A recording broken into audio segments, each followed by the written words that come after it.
Welcome back to Grace, Love, and Service, a podcast of St. John Lutheran Church in East Liverpool, Ohio. I'm Pastor Eric Edwards. And I'm Josh Grafton. And today we're getting to know our guest, Lauren McCarty. Lauren, welcome to the podcast. Welcome, Hi. Lauren. Hey guys, thanks for having me. So we open the podcast with the same question every time. Tell us your story.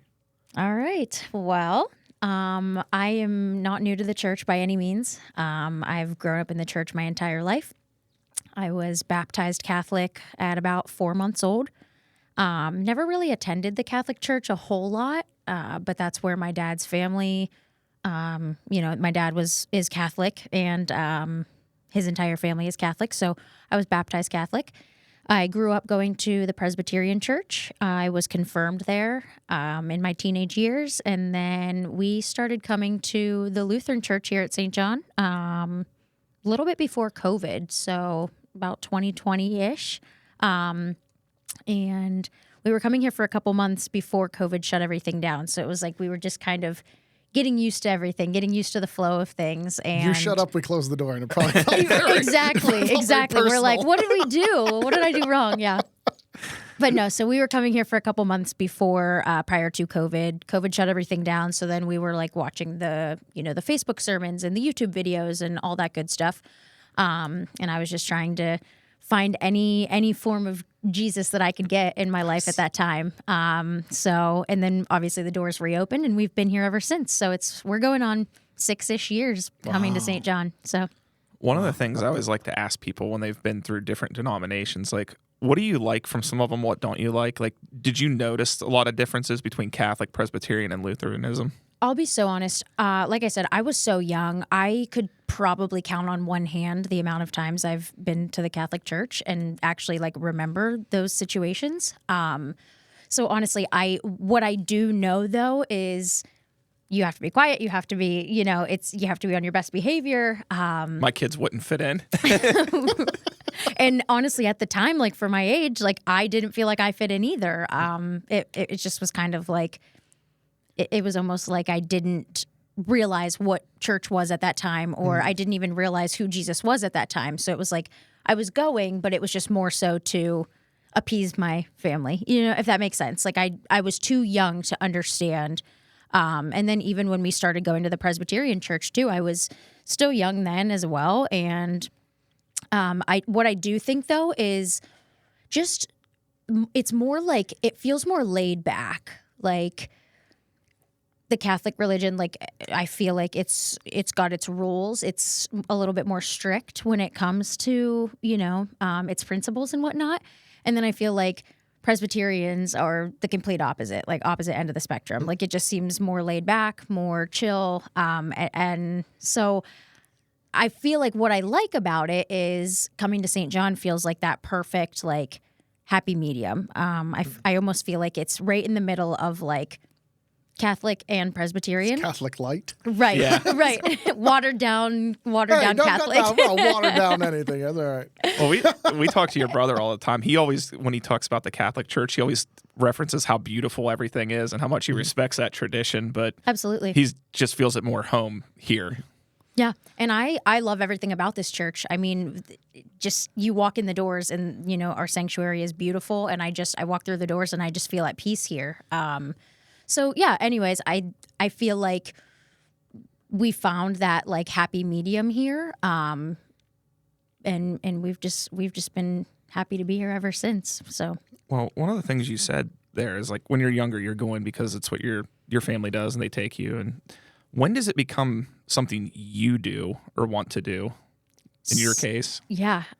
So for my story in particular, I really feel like that didn't happen for me until, which, may be cheesy, but I'm so honest when I say that I don't feel like that happened for me until we started coming to church here.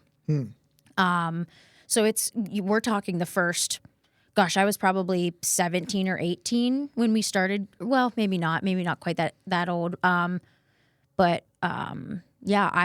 We started coming here in my teenage years, and I can honestly say anything before that, it just felt more like, I feel like I was trying to find any way to get out of the sanctuary during the church service. Like I was volunteering in the nursery, like watching the little ones. I was, teaching Sunday school with the little ones. Like it felt like I was doing anything to not have to sit in the sanctuary and listen to a boring sermon. So it's, I don't know. Now that's you're willing tough to for sit me. there and listen to a boring sermon. Right. And now I do that with ease. Like, just kidding. In the front row.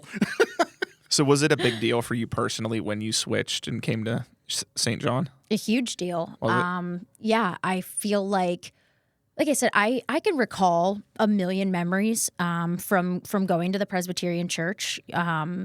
I grew up there. People helped raise us there.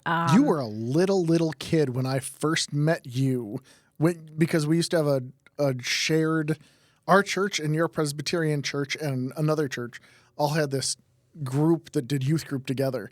And your mother was one of the leaders, and your brother was just entering into the age that he was a part of that youth group. And you are kind of tagging along in all of the youth group stuff. Yeah, and I was just there, and I enjoyed that. Like, I remember all of the older kids. They were in high school, and I was probably not even in middle school at this point. But they were just so like welcoming, and even like I remember taking away some of the happiest memories from my childhood happened at Fantastic Four youth group, Fantastic Four. or Vacation Bible School, or so just all these things. Like the church has truly helped shape me into who I am today. But yeah. So you had said that that when you were younger, you went and didn't really know who Jesus was. What is your first memory of being like, this is who Jesus is? Like, was there a moment, or was it just kind of something you grew into? Like, what was that sort of formation moment for you? So I feel like, again, this kind of circles back to like my teenage years. I feel like, let's see, I started doing some mission work. This is like, gosh, this is my 5th trip. As of this year, this was my 5th trip. I feel like I started feeling the presence of God around me, just like in everyday life on those trips. So we're talking like maybe, I don't even know how old I was. I'd have to think about it, but, What kind of trips? Talk to us about these missions. Like, how did you get involved in these, and where do you go? What do you do? Like, give us the rundown. I'm very curious about these. So this is like, it's my favorite part of the summer every year. So I've been going on these trips, like I said, for 5 years now. Originally, one of my good friends from high school, we did the musicals together. We were in show choir together. Her name's Maddie. She had asked me, shout out Maddie, and she had asked if I wanted to go on this trip. She had gone the year prior to, and she really loved it, and it helped transform her faith, and just, she blossomed. So the following year, she's like, listen, I don't have a lot of friends who, put their faith first. And she's like, they asked if I had any friends that would be interested in coming, and I immediately thought of you. So I was invited to go on the trip. And Phil, the guy that's in charge, he kind of took that leap of faith. He didn't know me at the time. He knew nothing, he knew nothing about me at the time. So he kind of took that leap of faith and trusted that I'd be a good addition to the team. And I have been going on these trips ever since.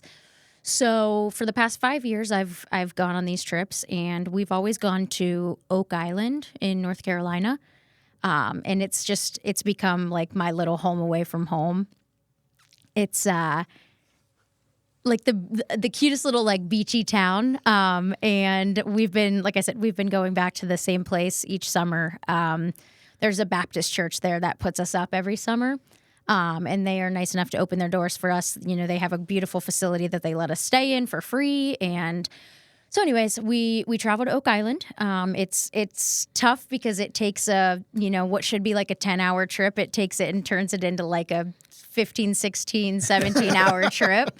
So by the time we get there, we're like, okay, get away from me. Like I already need a break from you. But so anyway, and then once we're down there, which is kind of cool too, we attend their Baptist church service on Sunday morning, which is cool because that's another religion that I've been able to over the years I've been able to experience and see what that's like.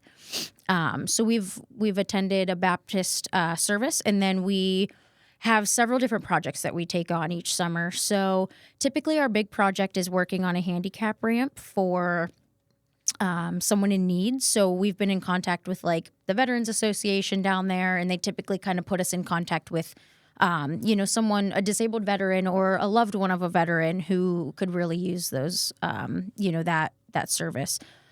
So typically our big project every year is doing a handicap ramp. And then we have done some work through a domestic violence shelter for women. And I admire everything that those ladies do. They are just awesome. They are some of the nicest, Southern charm. Like they are just the best. So we've done, anything from like landscaping work to painting to just all kinds of different stuff. So we spend a week down there serving the Lord, and then we pack up and we come home and we go about our lives like normal. So, Well, you're young, so you started doing these 4 or 5 years ago. Like that's kind of a scary experience to just get on a bus or whatever and head away from home with these people like that you barely know at all. Oh, absolutely. All in the name of faith. Absolutely. And like I said, I hadn't even it wasn't even just it was a scary decision for me to make, but imagine as, I was a fresh high school graduate, imagine my family's surprise when I came to them and I'm like, listen, this guy wants to take me to North Carolina for a week. I'm going to go and I'm going to build a ramp. And they're like, what the heck? You've never touched a power tool in your life. You know what I mean? As a father, I have concerns. Right. Right. And I'm sure they had all those same concerns. And, just traveling in general, that's a scary thought for me to jump into a car with a bunch of strangers and, I don't have control of the wheel or, whatever. So definitely, I could see that being a huge thing that they had to overcome. But they were very gracious and they were, very supportive of the idea. And they let me go on the trip, and They easily could have said no. oh, absolutely. I mean, I'm already leaning there. If my kids brought that to me, I'm like, I don't know about this. Yeah, absolutely. And I think they just kind of had that trust and that faith of, well, I mean, she's going with a pastor. She's going with a group of, other kids that love Jesus, so what could go wrong really, I guess? I don't know. And But, you were going with a friend, right? Maddie was still going. And Correct, so right. you did have... right. And they know Maddie. Does she still go with you? She does. Yeah. Yep. Good. Mm-hmm. So it's become like our little thing, which is awesome. How long are you guys typically down there? It's every bit of a week. So typically we leave on Saturday morning, bright and early at 5:00 in the morning. And we'll typically get down there, get settled in, and then we start our work week on Monday. And then we head home that following Saturday. So we're there for exactly a week. And do you get time to interact with the folks that you're doing these ministries for? We do. We've had a couple really great experiences. And I think it's so cool to see our hard work come together. In the middle of the week, it's typically about Wednesday when we all start having meltdowns. We're all just we're getting tired. We're all hot and sunburned, and it's we feel like the work is never going to be done. The work is never going to be completed. So typically we all start getting a little antsy on Wednesdays, and then we finish the week, and just it always comes together. It always does. We're always stressed. We're always worried.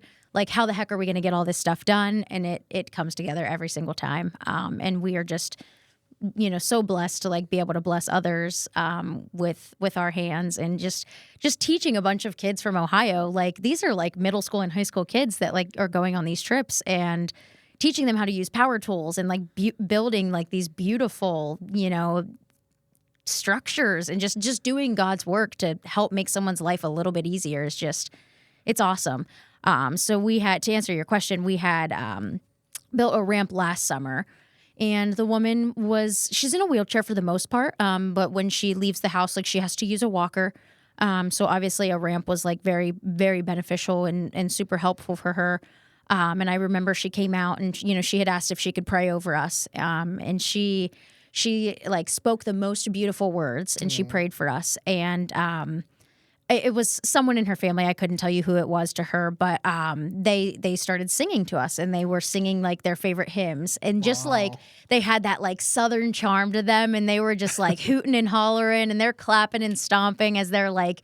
So not only did they pray over us, but then we all, kind of rejoiced in song together. And it's those moments where you're like, holy cow, like you just take a step back and you're like, thank you, God. Like, this is awesome. This is so cool. So that worship moment you never saw coming. Absolutely. Absolutely. Nice. And like, she didn't, obviously like, yeah, we appreciate your thanks. But just for her to like, she went from, she had such a hard life. Like she had I think her house had burned down, actually. So this was a brand new house in which she was having a hard time getting into.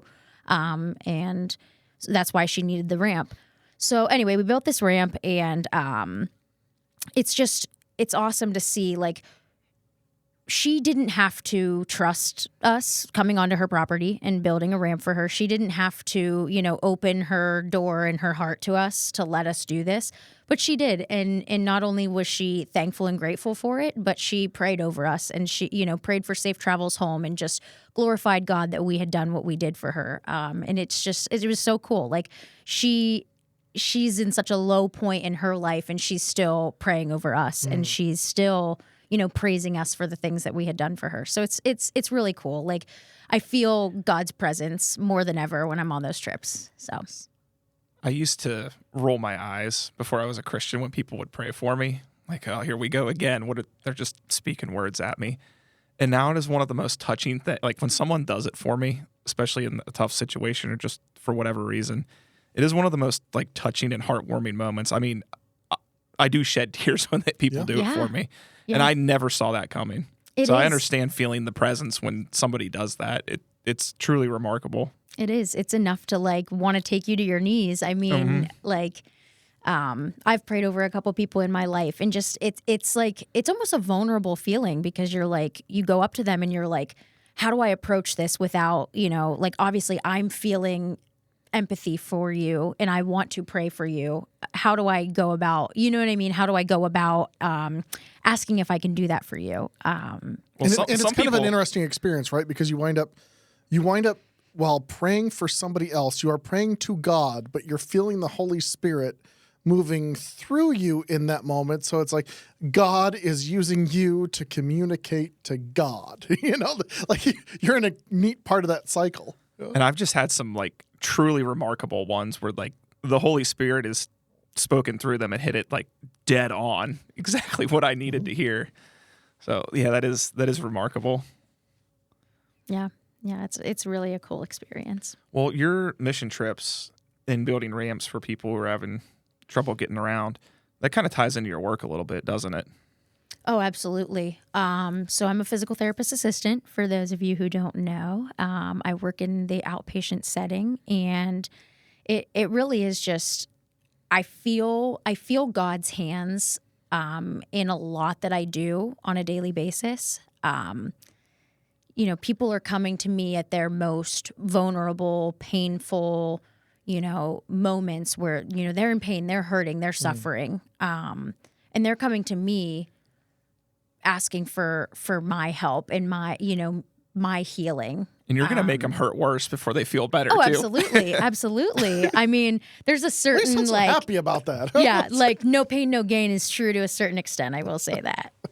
But anyways, yeah. So they're frustrated, they're in pain, and they're struggling with not being able to do the things that they're used to doing.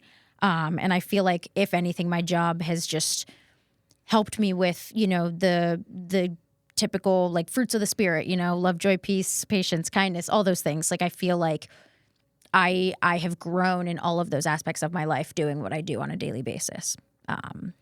It's just cool. I feel like I am able to show God's love through how I treat people.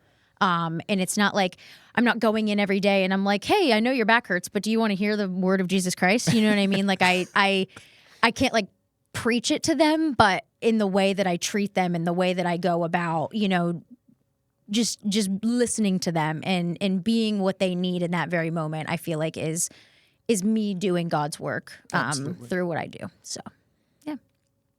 That's incredible.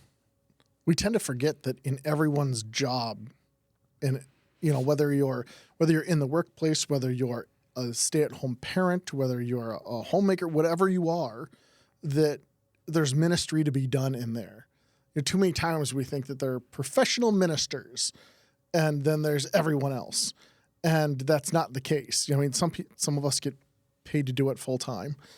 Others have to sort of find a way to work it in there.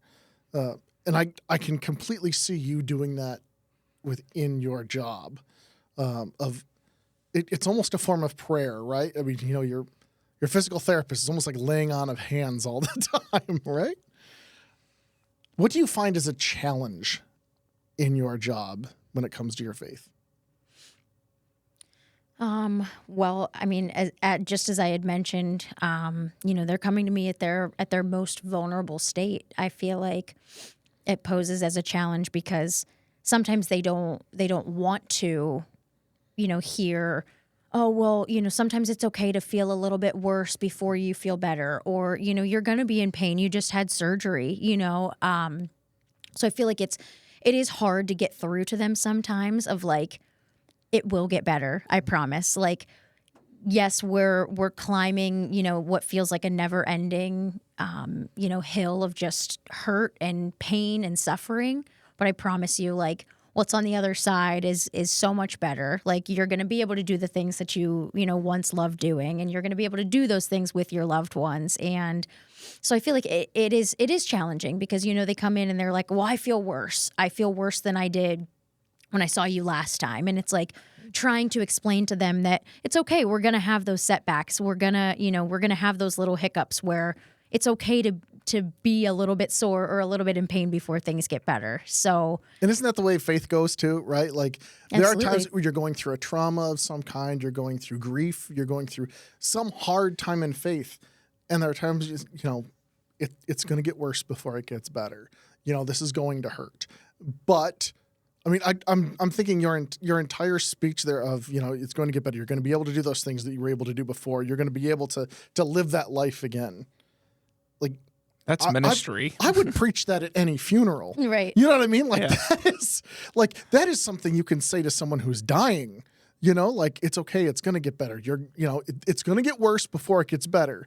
But I promise you it ends well, and you're going to be able to do all those things again. Right. Like that'll preach any day of the week. Yeah. It's almost like kind of like working in customer service. You know what I mean? Like people aren't coming to you because they feel good. You know what I mean? Like same thing with customer service. People aren't calling to say like, hey, my whatever is working great. Like, I appreciate it. Thank you so much. Like they're calling with a problem or, they want to, tell you that something is broken every single time or how something is not working. They're not calling you to thank you for what you do. And by or, the time you know they what call, I mean? they're real frustrated about it. Absolutely. Too. Yeah, absolutely. So it's kind of the same way with my patients. They're not coming to me because they feel great. They're coming to me because they're in pain and they're seeking help to feel better. So yeah, I love what I do and I have those hard days just like any other job on the planet, but I feel like I'm exactly where I'm meant to be. So I bet it's really hard to have a job like that too. And like, I know I experienced this. I can't even imagine the exponentially more that you have to deal with of you clock out and you go somewhere and then somebody finds out what you do and they're like, hey, I got a question for you. And you're all the like, time. I love the fact I've heard you say this before to people. You're like, I'm off the clock.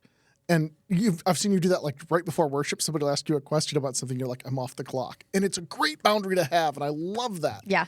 I did ask you about my finger before we started this because I'm pretty sure it's broken. Literally, he's like, wait, Yeah, I was you're a talking about physical you, therapist, Josh. right? Like you do physical therapy, right? In exchange for that, I will answer one tax question you have this year. Okay. Deal. You're on. No, but that is hard though, especially when, I don't know, not the given bad news part, like it's going to hurt before it gets better, but like the three of us know what it's like to sit with people and be with people that don't necessarily have a lot of hope in that moment Right. or are in a lot of pain. It's a drainer. It's Yeah. hard. And it depletes your own faith when you're sitting with somebody else going through something like this. So good on you for continuing to put your faith first. Because I can tell you're a faith first person. Oh, absolutely. In everything that I can't honestly say that it's always, faith first. There have been many moments in my life where it's like I'm suppressing that to put other people before myself, or to, even put myself first. And I am at a fault at times where, it's not always as much as I try to be a, faithful servant and a great Christian. It's not always my faith first. I'm working on it, but I'm not perfect. And, so. That's what I was going to say. I'm still learning how to do that Absolutely. too. So I look to people like you and your brother and Pastor Eric and other people out in this congregation to see how we do it. Yeah. So how do you find Sabbath rest amongst all of this? You've talked about this mission work you do. I know that you're heavily involved. I know that you are very close to your friends. You have a very active TikTok account. Don't ask how I know that. You have. Give me a follow. No, I'm just kidding. What's your Follow handle? Lauren, man. Follow Lauren.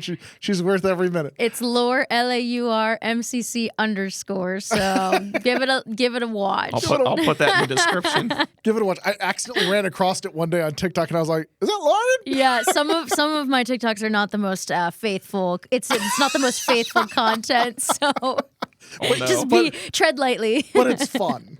It is. You find a way to have fun with your faith and with your life, and I Absolutely. love that. But how do you, with everything that you're doing, how do you find that Sabbath rest? Like, how do you allow your soul just to rest for a while? This is something. I mean, I'm still working on this to this day. When I was going to therapy, my therapist and I talked a lot about this. I was having a really hard time. I was just starting a new job. This was fresh out of college. And I was so used to just like everything was easy. I was working at the Dairy Queen, and it was the best job I've ever had. It was easy. I enjoyed going, and like I had a good routine. I had time for myself. I had time for my friends and my family and my dog, and like I felt like I had it made at that time. So then making that transition from my high school job and my college job to holy cow, this is my life. This is it. This is what I'm going to be doing for the next, umpteen years of my life. It kind of hit me like a truck a little bit. Like I really struggled with like, how am I supposed to manage all of this? And I've been so blessed that I'm still living at home. I am rent free right now. My car is paid off. Like I don't have really many expenses right now, which is such a blessing. Like I don't know many people that, could say the same.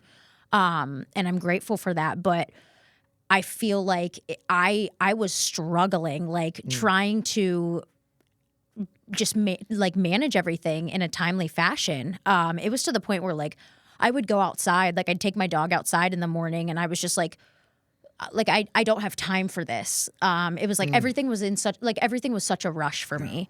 It was like I have more important things that I need to be getting done right now, and like I don't have time to stand out here and like wait for you to go to the bathroom. You know what I mean? And she was like, my therapist was awesome. She was just like, you have to allow yourself, like embrace those little quiet moments in your day.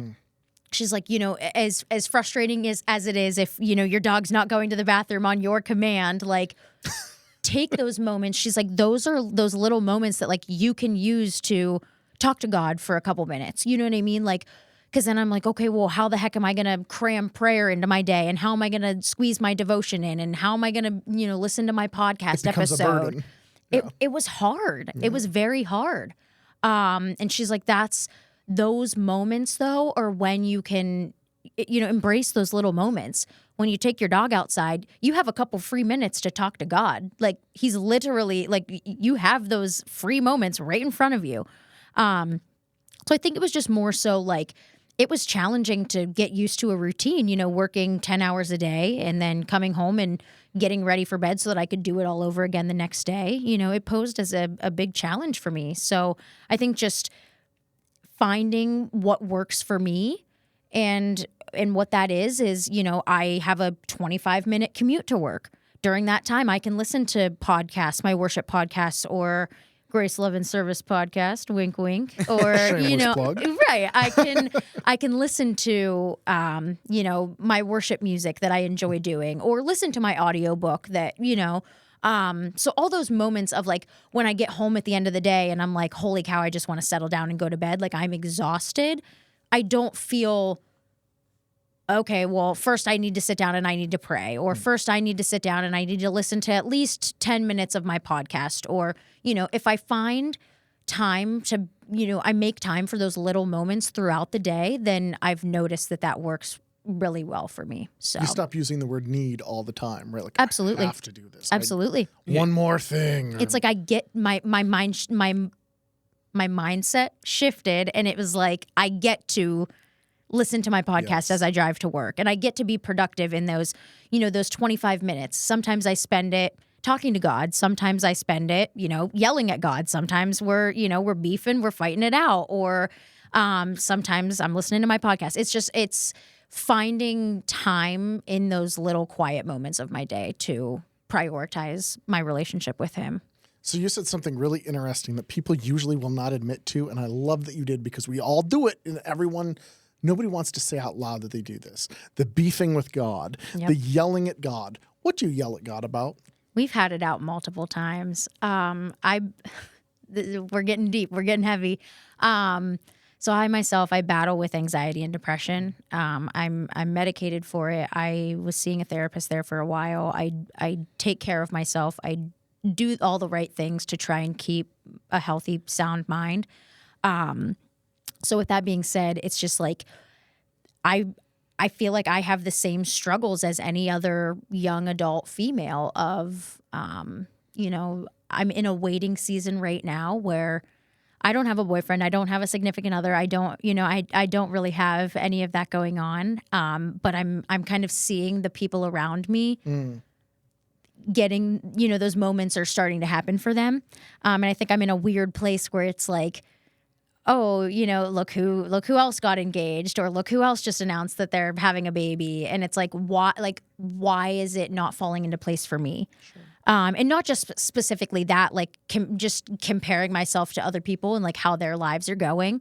I wouldn't change it. I wouldn't change anything about my life. I agree. I feel like this is the path that I'm meant to be on. Like God knows what's in store for me, and I'm trying to just like embrace that for what it is. But it's hard. It's hard for me to, watch everybody else around me get what I've always wanted. And I'm still sitting here and I'm like, come on, God, like I've been a faithful servant, I think, like why are these things not falling into place for me? And it's not just, like I said, it's not just that, but it's just, there have been different things where, loved ones are getting sick and they're passing away, or, and it's like, why? Like, why are those things happening? You know what I mean? Your family's had a lot of loss. We too. have, yeah. Just hard, like those hard trying moments, or like I find myself sometimes looking, like taking a step back, and I'm like, what are you doing to me? Like, are you trying to like push me over the edge? You know what I mean? So we've had it out on multiple accounts, and it's never really me yelling at him. It's more so just like me getting angry, and then I just like break down in tears about it. So like it's never like, yes, I've yelled at God a couple times, and I'm not proud to say that, but like there's been times where I'm just like, God can give me a break. Like I literally can't take it anymore.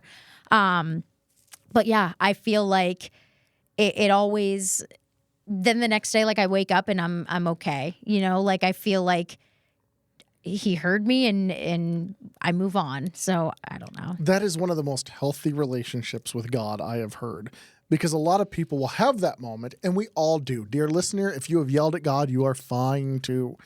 But I mean, there's an art to yelling at God, right? There's the book of Lamentations is an entire book of people yelling at God. It is okay. Yeah. But they yell at God, and then they've got this guilt and shame cycle that follows it. And, I'm a horrible person. I yelled at God. God's going to be mad, things like that. But real relationship is being able to get angry at someone and know that you still love them, right? Like you yell at a parent, you yell at a child, you yell at a spouse, you yell at a friend. You have that fight, and in the end, you're like, okay, now we're fine. We're still okay. Right. Yeah, there's always reconciliation there at the end with God. Yeah. It takes an amazing amount of faith I think it takes more faith to yell at God than it does just to be like, okay, God, whatever your will is fine. I'll just go along with it and take my butt whooping. You know, It's so hard. It's so hard to just like trust the process and believe that he has a plan for me. Like that's been one of the toughest lessons for me to just like swallow and just move on with it. I was But gonna say what you were talking about. You're watching other people get into relationships, get married, have children, and every time you see it on Instagram or TikTok or wherever they're announcing it, I'm imagining like there's a creeping sense of anxiety. Like, oh my goodness, when's it gonna be my turn? like, am I running out of time? You know, and I know the answer to that. Like deep down, I know like I'm not running out of time. I'm only 24 years old, for crying out loud. But it's just like you're not even having a quarter life crisis yet. You're right. Like just watching it happen around me again and again and again is like, Well, it's just interesting to like, you don't know where your life is going yet. Like, you don't know who you end up with or what your family looks like or anything. I already have the answers to that. So like, you have to be faithful in a whole different way wherever he's taking you. And I guess it's probably hard. This is a leading question, obviously, but like, how much do you put your hand on the wheel and how much do you let him guide it? absolutely. And I honestly, there's been times where it's like I'm trying to, you know, be in control, but at the same time, I'm like, I know I'm not the one in control. Like, who am I kidding? And then I kind of humble myself and I take a step back and I'm like, okay, God, like, keep going, carry me through and push me into the direction that, you know, is meant for me and lead me towards where it is that I'm meant to be in this moment, because I know that you have my best interest at heart. So, like I said, it's been a tough battle for me. I feel like I'm constantly like comparing or, just wishing that things were maybe a little bit different but at the end of the day, like I take a step back and I truly feel like I've got it all. Like what more could I want? You know what I mean? I have Jesus in my life. I have Jesus in my heart. I have an amazing family. My friends are awesome. Like I have a beautiful nephew. Like just like it's awesome. I have the most perfect dog in the world. Like I take a step back and I'm like, okay, like I can chill out. You know, I can wait on being married and having babies because like in this very moment, in this season of my life, I have it all. So I think it is hard in any season of life to find contentment with where we are and whose we are and all kinds of things, just to be able to sit back and say, you know, I'm going to take stock of what God has given me. Because I know it, like, social media has changed the game with how we compare ourselves to each other, because it used to be that there was kind of a timeline to life that you just assumed things were going to play in this order. And now you get on Facebook, you listen to a podcast, you do all these different things. And what you're seeing is like the highlights of everyone's life.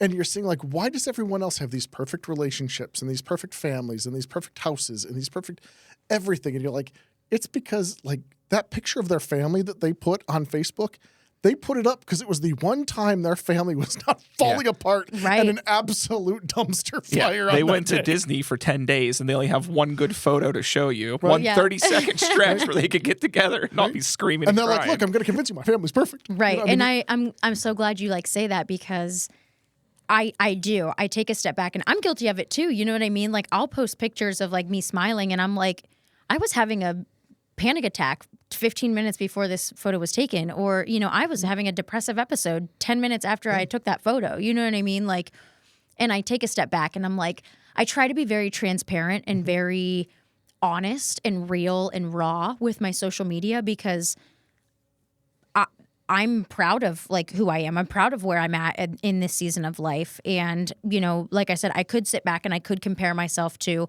oh, well, you know, why are they why do they get to be engaged and I don't even have a boyfriend yet? Or I can just embrace it for what it is and know that, you know, I am happy with where my life is at in this season.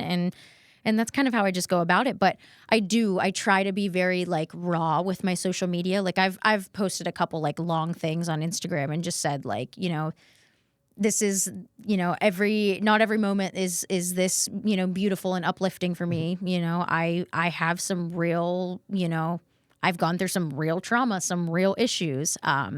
So I do try to be transparent, and I do feel like a lot of the times it's like, I'm comparing myself, but also I don't know what's going on in anybody else's life either. I don't know what their family life is like. I don't know what their engagement is like. I don't know what their marriage is going to be like. You know what I mean? So I do feel like it's super important to also remember that social media highlights the best version of everybody and the most, perfect moments of their lives.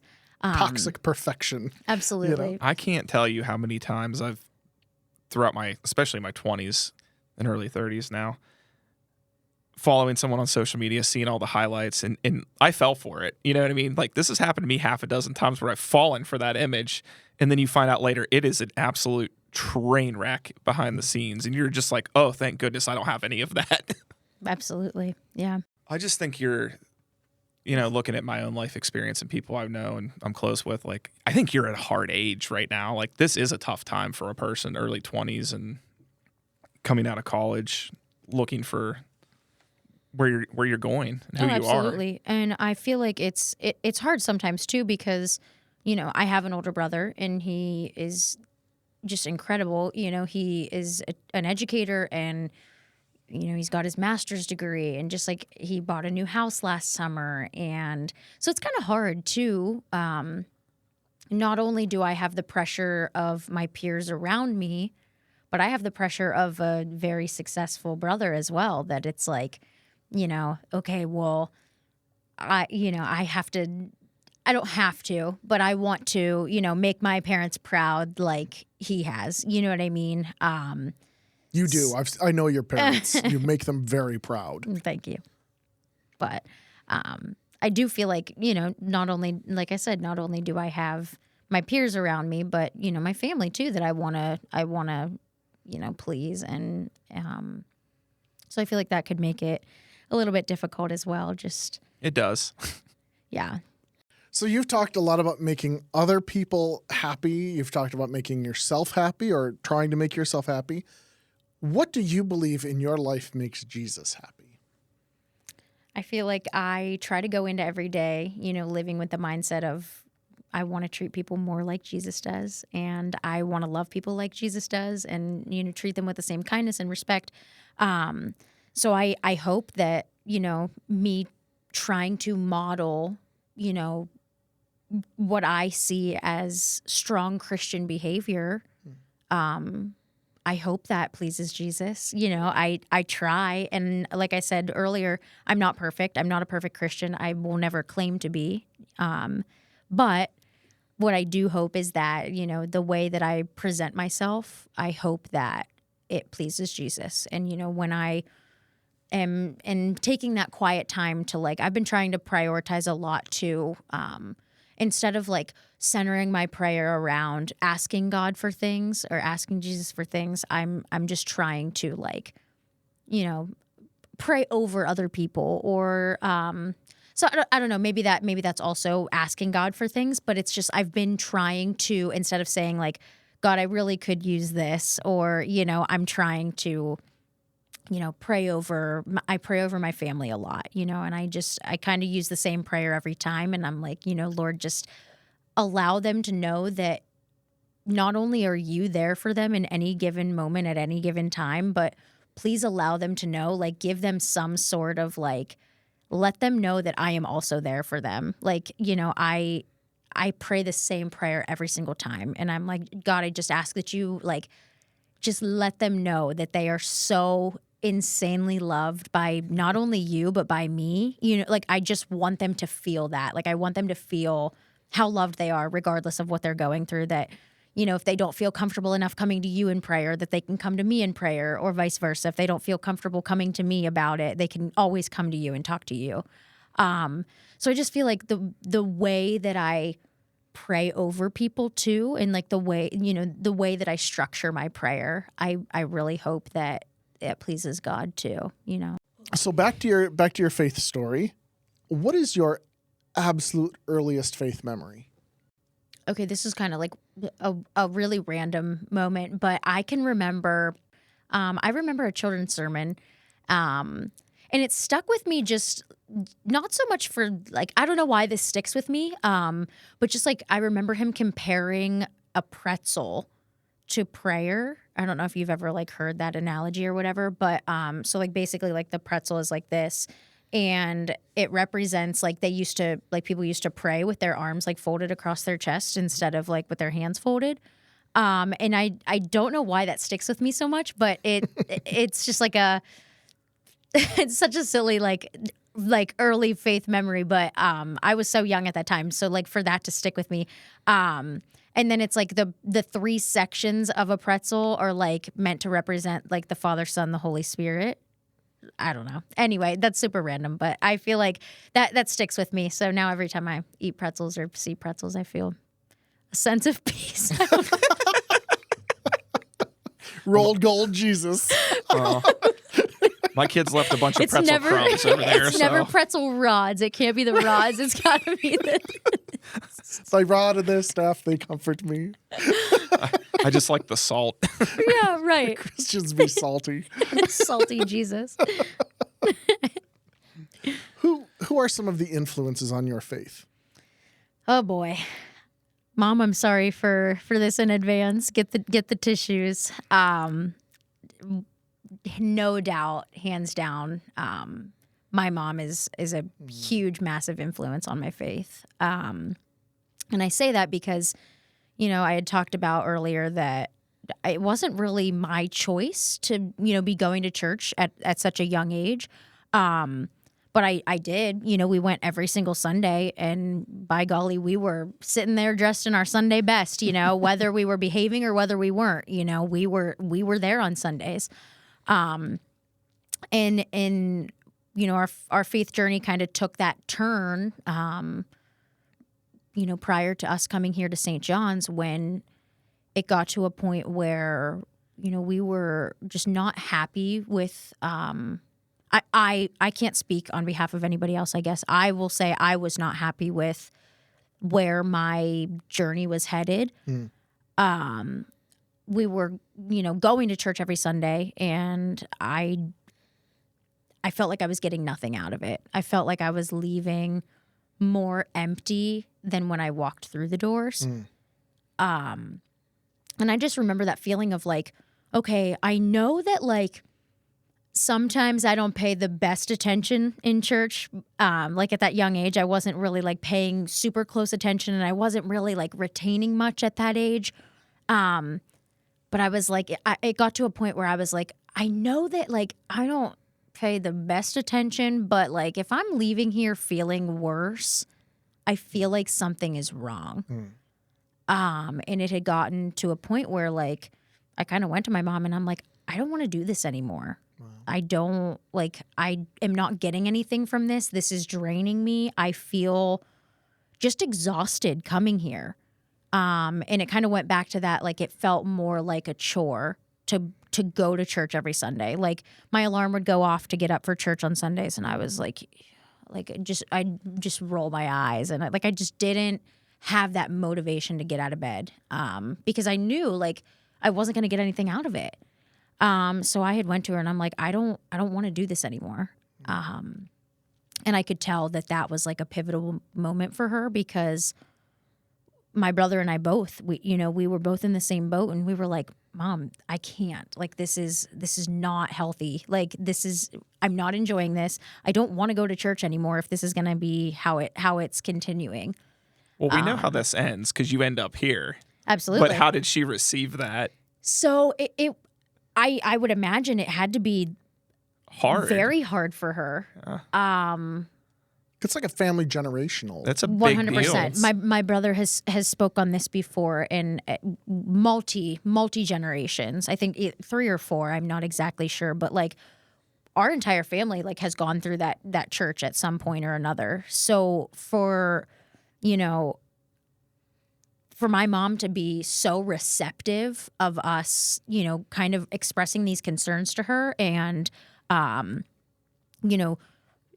she knew in her heart, she's like, okay, well, like, I'm not going to keep dragging you here, because obviously, like, this is not what you want. This is not good for you. This is, this isn't what church is supposed to be for you.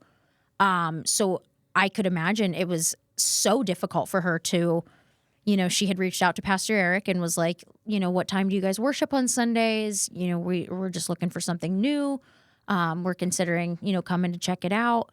And so, we started coming, and I literally, I walked through the doors, and I just remember, we sat down, we kind of, kept to ourselves a little bit, just here to see, feel out the vibes, feel how, their service worked and whatnot.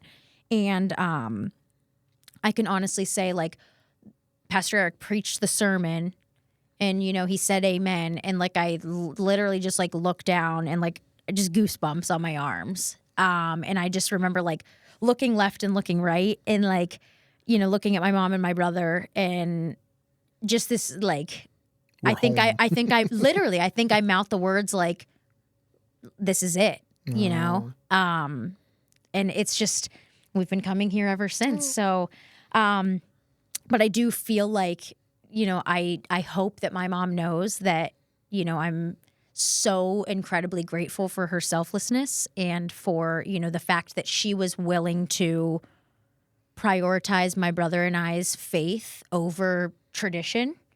And how hard that must have been for her to walk away from, the church that she grew up going to and generations before her grew up going to, and, her children were growing up going to. And I just feel I'm forever I'm just forever grateful for the fact that she wanted us to have a relationship with God that was real so bad that she didn't just stick with it because it's what our family has always done. So she's kind of a role model for me because she's raised two incredibly faithful people, which is hard to do in itself, but you guys still attend church with her, and I can look around and there's a lot of faithful people out there, not a lot of faithful people with their adult children coming to church with them. Right. And I'm assuming it's that way in most churches. People grow up and go their own way. It's kind of across the board. So she's very much a role model for me in the fact that she seems to have cracked this code, and probably through decisions like that and being faithful to you guys and saying, okay, I hear you. Let's prioritize your faith.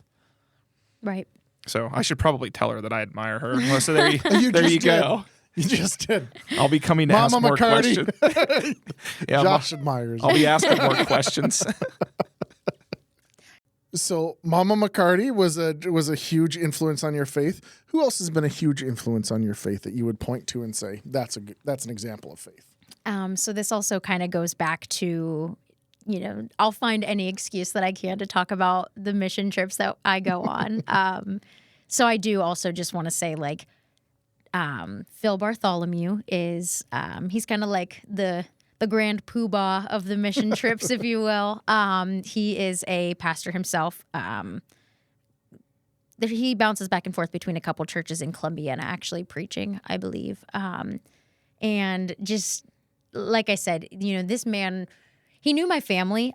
He actually, believe it or not, lives right down the road from us. And we didn't even know that until I went on the mission trip. And he was looking at my emergency medical forms, and he was like, holy cow, we're neighbors. Did you know that? And I was like, no, I didn't know that. But my dad has grown up, on our same street where we live now. He's grown up there his entire life. So he knew of Phil's family, the Bartholomews knew the McCarty family. Anyway, so he knew of him, but it was just cool to make that connection. He literally is our neighbor. I could see his house through the woods. Anyway, so Phil has been such a huge influence on my faith. Going on mission trips with him is just completely transformed and just helped my faith thrive. It's just it's he's taught me how to pray. You know what I mean? I knew how to pray, and I've prayed my entire life, but we always do this thing where on the trips he takes volunteers to pray over our meals, or before we start our work day he takes a volunteer to pray. And it's just to give everybody that chance to, it doesn't have to be perfect. And he always says, like, he uses a saying, when nobody wants to volunteer, everybody's kind of like hiding in the corner, not wanting to volunteer to pray. He always says, it doesn't have to be good. If it's real, it's good. It's real good. The fewer the words, the better the prayer. Do you see a lot of different prayer styles when you're in that group and different people pray? I absolutely do. And it's actually really cool too, because like I said, there's, we have middle schoolers, as I think it's as young as 8th graders go on this trip. So we have like middle school and high schoolers. And then, we have like my age, like college graduates, like young adults. And then we have, our adult chaperones. And it's really cool because, the younger kids are more like short and sweet. And then, you have us that we're like a mix, like, a good mix of using bigger words, but also keeping it simple, and then you have our older adults that are just like, they finish praying and you're like, wow, that was good. Like, so it's cool because he's right when he says like, as long as it's real, it's going to be great. Like everybody is like nervous to like, pray or speak in front of everybody else. And it's like, that's the beauty of it, is like, it doesn't have to, if you mess up, okay, we can all laugh about it after you're done praying, or, God doesn't care. Like, as long as it's real and like it's coming from your heart, it's going to be perfect. So anyway, all that to say, Phil he's taught me so much about serving others and gratitude and just humility, and just how he carries himself is just, it's awesome. So I just wanted to give him a little shout out too, because he most definitely has influenced my faith as well. So, Well, we are just about out of time here, so we're going to finish up with the St. John questionnaire. These are 5 rapid fire questions. So number 1, Lauren, what is your favorite Bible story? I love the Easter story. Within the past couple of years, Easter has become my favorite holiday. Within the past couple years, which is kind of silly because everyone's usually like, oh, Christmas or like my birthday. But Easter is my favorite holiday. And I feel like the past couple years, I've kind of really embraced it for every aspect of it, everything that the Easter season has to offer. We come to the Maundy Thursday service, we come to the Tenebrae service, and, we come to Easter Sunday service. And it's just every year I feel like I take away another like piece or another part that I didn't the year before. And it's just, you can check out my TikTok because I made like a really vulnerable TikTok about this. And I was like, it's for me, it's not about like waking up to an Easter basket anymore, or it's not about candy and egg hunting. Like this is what it's all about. It's literally the foundation of our faith. Yeah, it's what it's all about. So long story short, the Easter story is my favorite story. Nice. What feeds your faith? I would say prayer for sure. I think it's hard in today's world to keep a positive mindset and to, kind of like I had mentioned earlier, it's kind of hard to find that time to, carve out time for prayer. And I honestly, walking through these doors every Sunday, it fuels me. It fills my cup. It gives me, that edge that I need to take on the week. And then slowly as my energy and as my, as it depletes throughout the week, it's, just about time to refill my cup on Sunday again. So definitely walking through these doors every Sunday. What drains your faith? Life. Working with the public is tough sometimes. It really is. There's a lot of negative people out there. We had brushed lightly on social media. I think it's so easy for, news spreads quickly, and the world is a ugly place sometimes. And I think that social media is kind of, sometimes for me at least, it does more harm than it does good. So I try to find ways to use that in a more positive manner than, just focusing on all of the bad and the negative that it has to offer. But stuff like that is definitely very draining to me. When you enter heaven, what do you want to hear God say? honestly, I feel like the shorter, the better. Like the short and sweet. Like I literally just want him to like open his arms and be like, I've been waiting for you, or, you know, I love you, or, you know, just something that just like hits home. I don't know. I can't wait for that day. Like I imagine like what heaven looks like, and it's awesome to think about. But And then lastly, anything you want to plug before we go? I do want to shout out all my mission trip friends. I love you guys and miss you dearly. I'm proud of us for, you know, all of the work that we've done through our hands, all of God's work that we've done through our hands. Yeah, shout out to you guys. Well, Lauren, it has been an absolute pleasure to talk to you this afternoon. This has been fantastic. Thank you for coming on the podcast. Absolutely. Thank you for having me. Anytime. And dear listener, as you go on your way, may Christ go with you. Christ before you to lead you.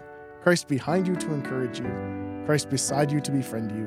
Christ above you to watch over you. And Christ within you to give you peace. Amen. Amen.